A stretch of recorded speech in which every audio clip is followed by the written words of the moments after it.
Hey friends, welcome back to Flow with River. So this is another miracle story. I think this takes me up to about the age of 16. So kind of going to give you a 3-part whammy here because all of this happened within 1 week, the week I turned 16. So just a refresher, pretty darn good human kid here, never drank or smoked or anything like that. My best friend's parents were the leader of our youth group, and we spent our summers in the water with our parents, and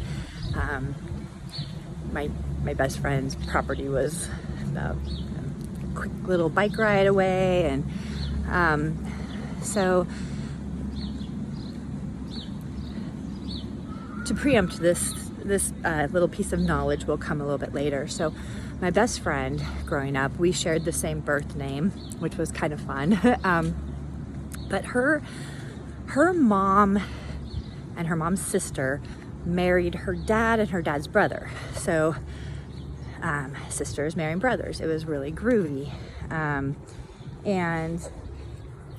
I feel like 2 of them were twins. I think it was her dad. And so her dad and they grew up in St. Mary's, Idaho. So, back in the day, they were on the river, and they would tell us fun stories, like when we would go to church camp and stuff. And I remember her mom and her aunt telling us stories about how they would sneak out when they were kids and go like meet up with their friends and just hang out. Like, again, we weren't troublemakers or anything like that, but we were like, ooh, let's do that. So that is the preempting of the second piece of my story here. Now, the first piece is not really a miracle part, but it's kind of funny when you look at the 3 of them packed into 1 week. So I turned 16. I remember taking the car, the same one that we had got hit in when I was a kid by that drunk driver going the wrong way. So the brown Toyota station wagon, and I was filling up gas. And those they have those yellow poles in front of the gas pumps so people don't take out the gas pumps. I now know why. So being a young driver, I wasn't quite aware of my spatial ability, and I got too close to the pole, and I scraped my car on it. So then I was like, ooh, so I tried to back up, and I turned my wheels obviously at the wrong angle. So I ended up getting completely wedged in the post. So it was a brown car. Now it had yellow, marks on the side. And I remember calling my dad from the payphone. This is way before cell phones were around, and like, ooh, got wedged in the pole. He was like, well, just get in it, turn your wheels, and I'm like, it's gonna scrape. But he's like, it's already scraped, it's all good. Like, my dad kept his composure, which I do appreciate. Thanks, Dad. Okay, so that was the first piece. Now, a couple days later, maybe it was the same day, I don't remember, but again, this all happened within a week.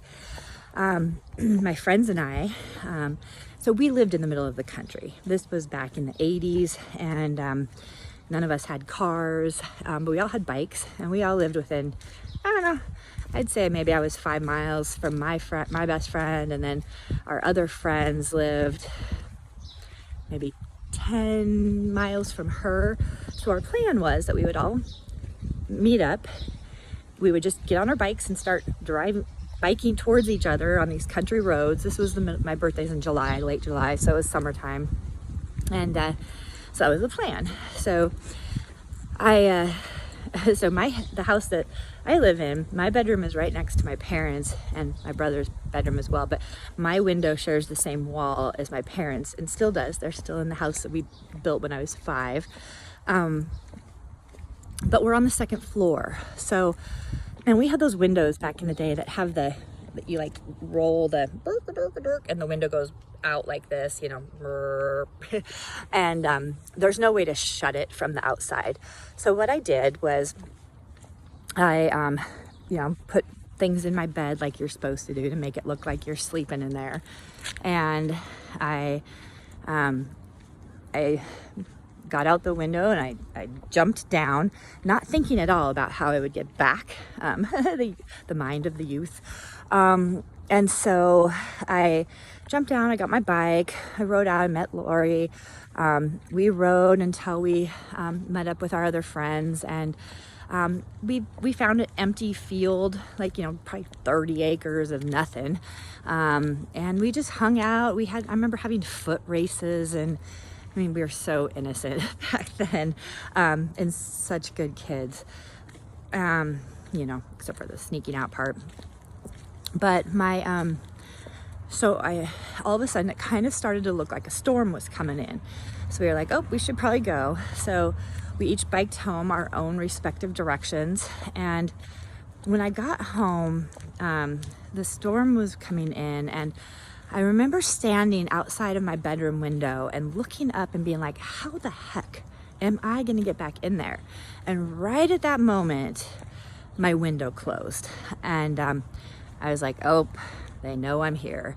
The reason I thought that they knew that I was there was, I remember growing up and my dad told us a story of one time he had snuck out, and when he came back, he came in through the window and his dad was sitting there in the dark in a chair and knew that he had snuck out.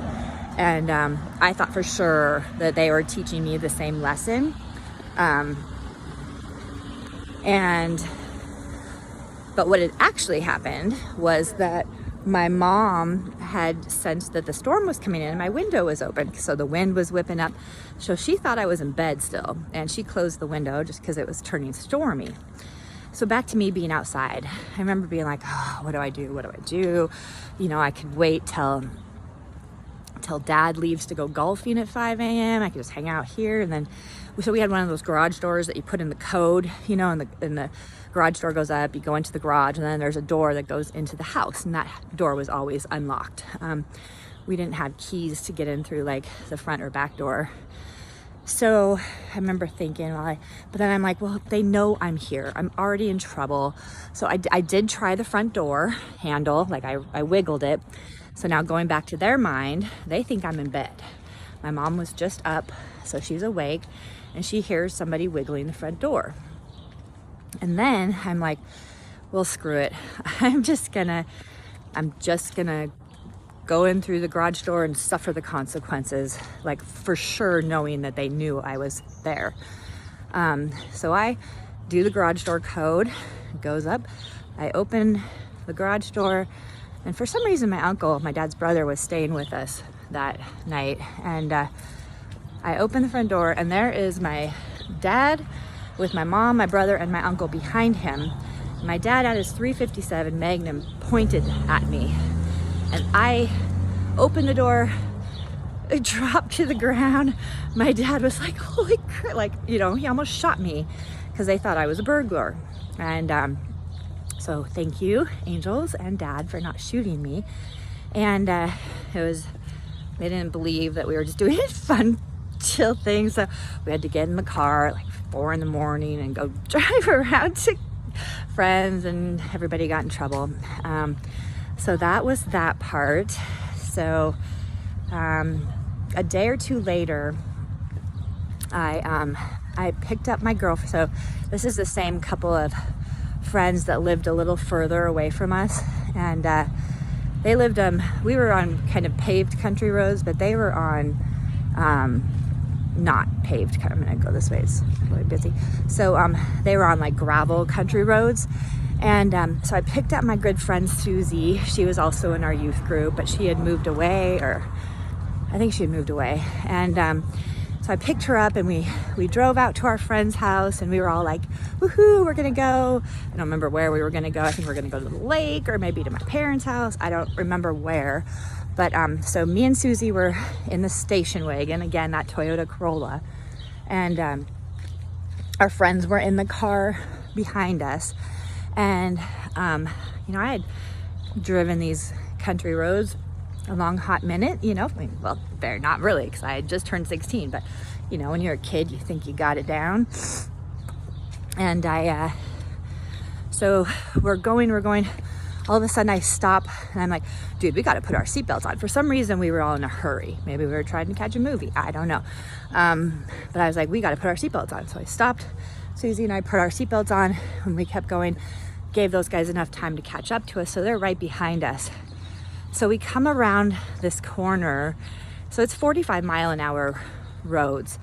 And we came around this corner that they had just put fresh gravel down. And it was like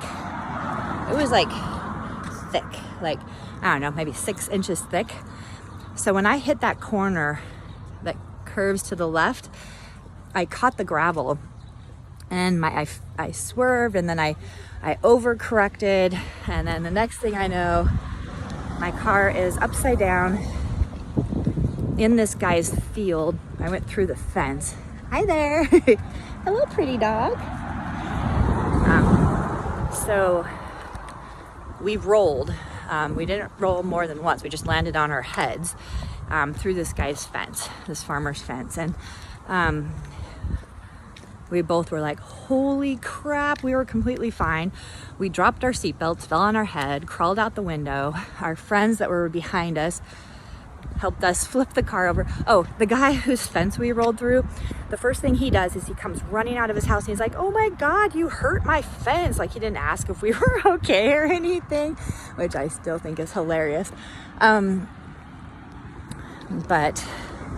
so we flipped the car over, drove her home, called my mom and dad. Again, we did not have cell phones, called them from the landline, and they were at my grandpa's house, my dad's mom and dad.